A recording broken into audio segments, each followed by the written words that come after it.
Hi guys, back with me again in the channel. On today's video, I'm going to show you how to save files to Google Drive.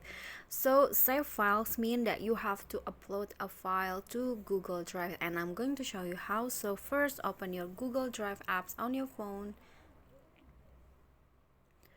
and then here at the Google Drive you'll find the plus icon. Just click on the plus icon and then click on upload.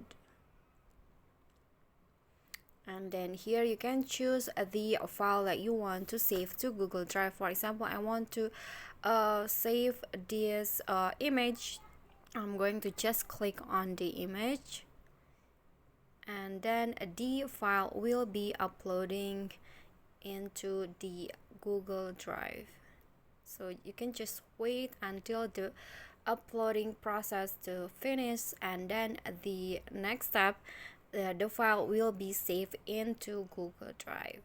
Okay, so that's all for me. That is how you can save files to Google Drive. I hope this video is helpful to you. Don't forget to click like, leave a comment, and also subscribe our channel. See you on the next tutorial. Bye bye.